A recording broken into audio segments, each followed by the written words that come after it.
All right, this is cause number 24 DCCR 0122, State of Texas versus Katherine Welch. Ma'am, are you Katherine Welch? Yes, Your Honor. And Ms. Welch is here with her attorney, Mr. Gertz. State's attorney is present. Ms. Welch was previously in court, entered a plea of guilty to driving while intoxicated, third or more, as well as a prior offense, which made it a second-degree felony offense. There was no agreement with regard to punishment. I have received the pre-sentence report, and has everyone had an opportunity to review that report? We have, Judge. I have, Your Honor. Are there any additions or corrections to that report? Not from the state, other than I want to acknowledge I have received Mr. Gertz's sentencing memorandum. I'm going to get to that too in just a second. Any additions or corrections? Aside from the one comment that I make in the sentencing memoranda about a comment that she made about rehabilitation, I think it's more of a clarification, so I'm happy to touch on that. But other than that, we don't have any additions or corrections. Okay. And Ms. Smallfino has already stated, as well as I received the sentencing memorandum at 5:47 p.m. yesterday. Going to point that out for the record. The Harris County judge got her sentencing memoranda at midnight, so. Well, it was reviewed quite early this morning, but I did review it. Ms. Smallfino, you've had time to review it as well? Same, Your Honor. Okay. Other than that, I think you all should have a couple, there's only a few, but there were some jail incident reports that should have been provided to counsel. Did you both receive those as well? Yes, Judge. I did. Okay. Is everyone ready to proceed with sentencing then? Yes, Judge. Yes. All right. Mr. Gertz, do you have witnesses? I'm not going to call any live witnesses unless the court requires it. When we have a person present from the Dream Center, if the court wants to inquire about that, I would essentially let her come up and talk if you want to have that conversation. But Okay. I think, our focus here is going to be on the topics that we talked about or write about in the sentencing memo.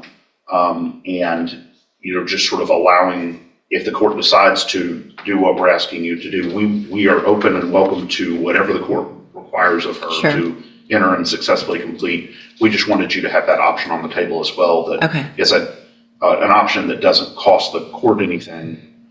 Right. The state anything. And for the record, I'm aware of the Dream Center and their program and what they do. And so if I have any specific questions, if we get to something where I would need that, then I appreciate them being here and I'll ask those questions. Ms. Malfino, does the state have any witnesses? No, Your Honor. All right, then argument. Judge, I want to,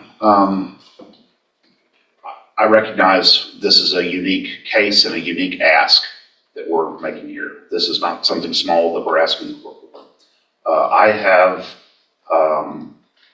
sort of personally taken Katherine on over the last 3+ years, I guess almost 4 years, as a project for me, if that makes any sense. And what I mean by that is I really wanted to put to the test, could this person do everything that I asked her to do to at least get her an opportunity to be here in front of you asking what we're asking for?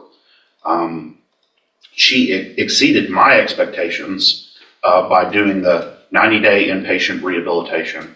And while she was there, she started to explore with her counselors and her therapists there some of the underlying issues that went beyond just physical addiction, but actually had to do with her mental health and some of the things that she's experienced in her life. I'm not going to detail them on the record, but the court is aware of what those things are. Incredibly traumatic events that I think she had repressed and had never really addressed and explored. And so those counselors recommended not just aftercare, but a specific outpatient program to address some of the trauma issues that she's had. She went and checked into that program, stayed for basically a year, and again, did everything we asked her to do. When, I told her to go get her own drug patch, I told her to go get her own interlock device. She did all of that. Those records should be attached to the memo. She was successful, has been following the rules, doing everything we've asked her to do. Had been going to AA, had gotten a counselor, actually reached out and befriended the director of the Dream Center to try to figure out what she can do next to sort of commit herself to her sobriety and to fixing the mental health issues that I think stem from the challenges that she faced as a young person.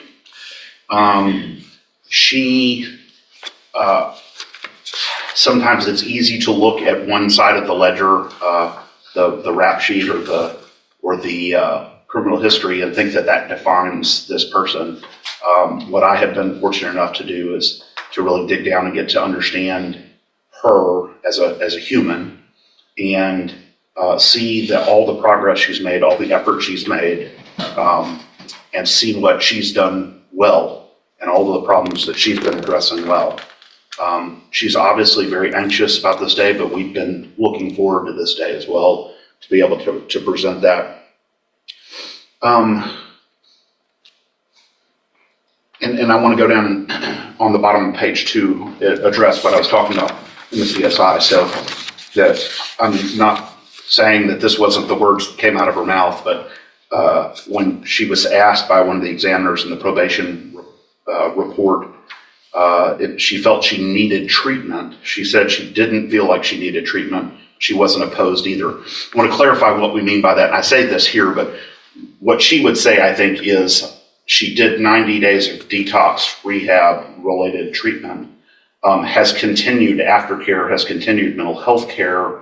But in terms of going to a program that is specifically targeted at people who are currently using or currently intoxicated, I think she thought that wasn't the direction that would be ideal. She will do whatever you want her to do, but I wanted to explain what that comment means.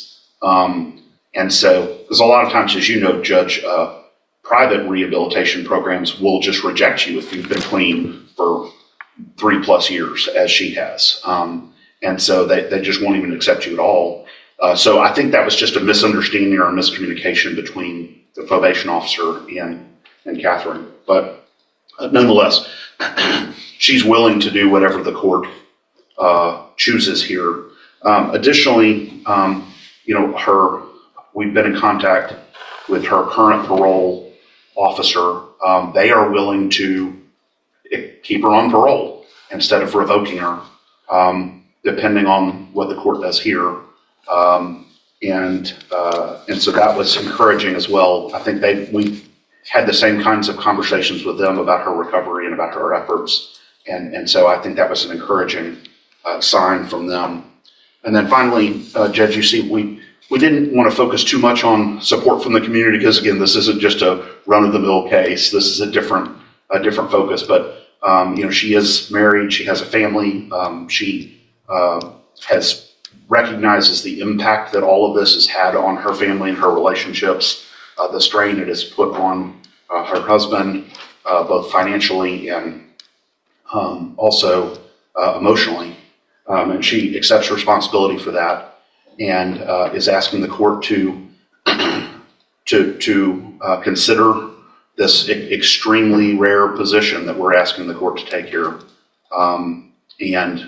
Obviously, if the court would like her to address the court, she is happy to do that. Or I'm not sure how you want to proceed on that. Okay, thank you. Ms. Malfino?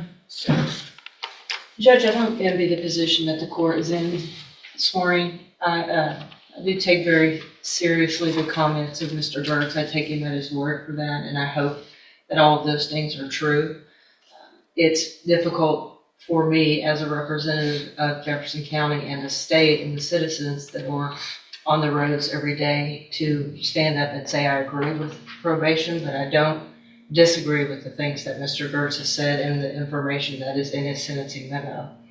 To play the other side of the coin, does it suggest that she received the benefit of the doubt already by me waiving the habitual status that she could have been facing based on her number of priors? Does it seem in good conscience that I can say I ignore all of those priors? Absolutely not. But obviously, we have seen that her multiple trips to the penitentiary have resulted in no change of behavior until hopefully now in these last 3 years. And I do sympathize with Ms. Welch as an individual. Again, it's hard for me as a assistant district attorney, to say that I concur with the punishment being probation, but I don't, again, disagree with the comments that Mr. Gertz has. We've had multiple conversations about this case. I know he's worked very diligently at it. I don't really know, Judge, and that's why it's before you, that putting her in prison for 20 years and her getting out in 2 versus an extensive probation period where she can continue the recovery she's been doing is a better option. But again, I don't know what is in the best interest of public safety. Unfortunately, none of it. Did you catch that?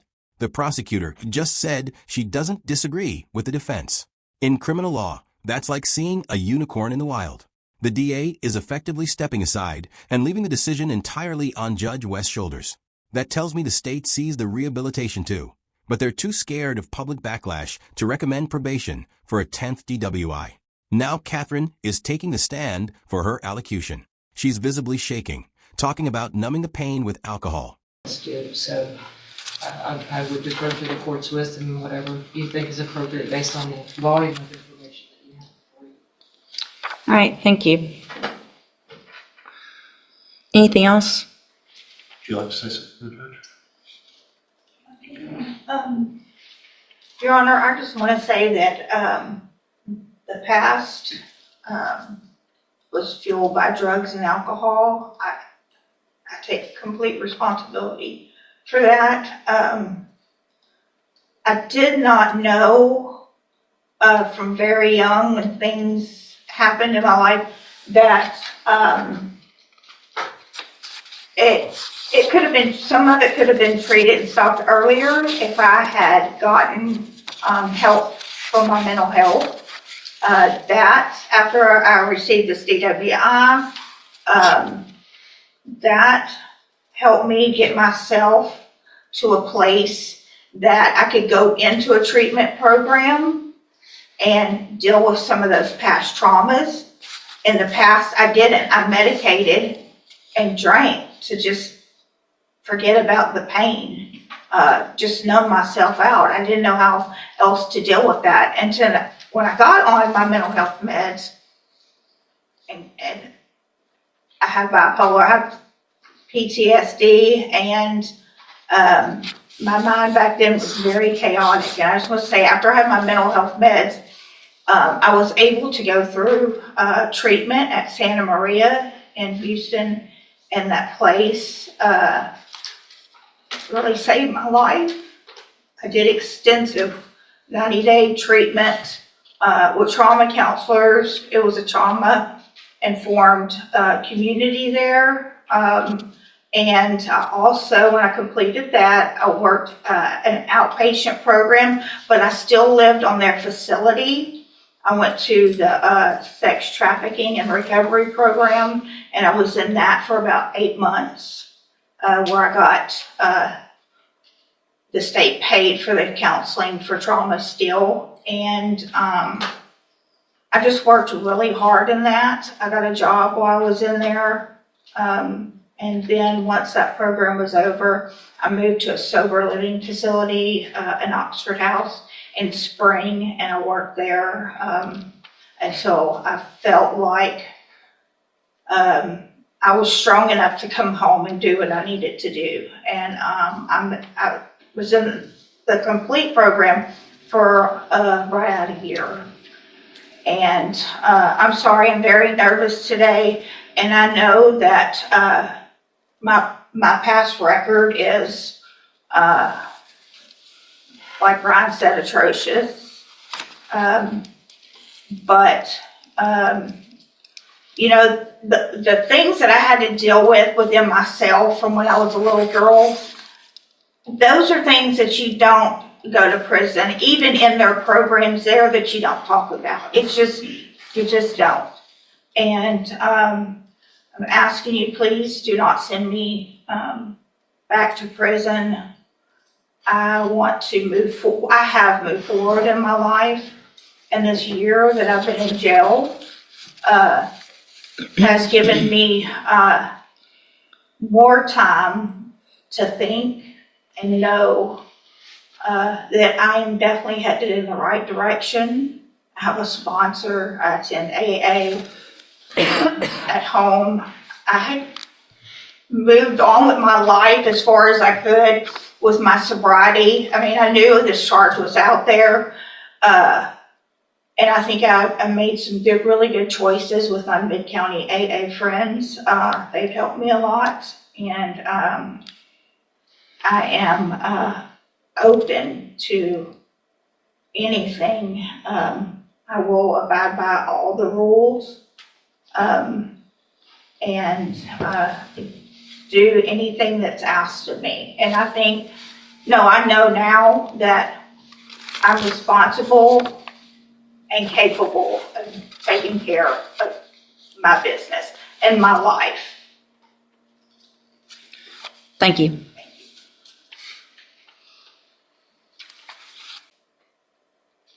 So, Ms. Welch, Ms.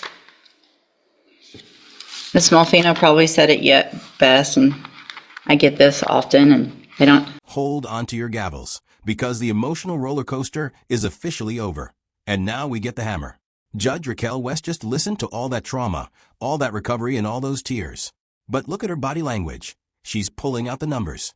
She just listed 9 prior DWIs, multiple 10-year and 15-year prison sentences that still didn't stop her. The judge is about to drop a brutal reality check. We're just lucky you haven't killed someone 9 times over. That line is going to sting. Envy my position, and this is the worst part of my job. But I worked hard to get here, and it's my job. Part of my job, it's several things, and it's to look at, obviously defendants and giving chances and things like that, but it also is about making our community safe.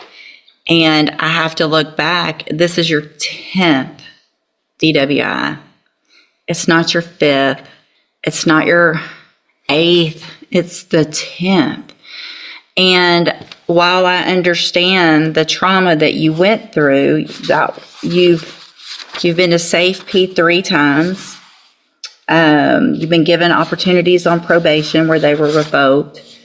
You've had opportunities while you were on parole to do what you have done now.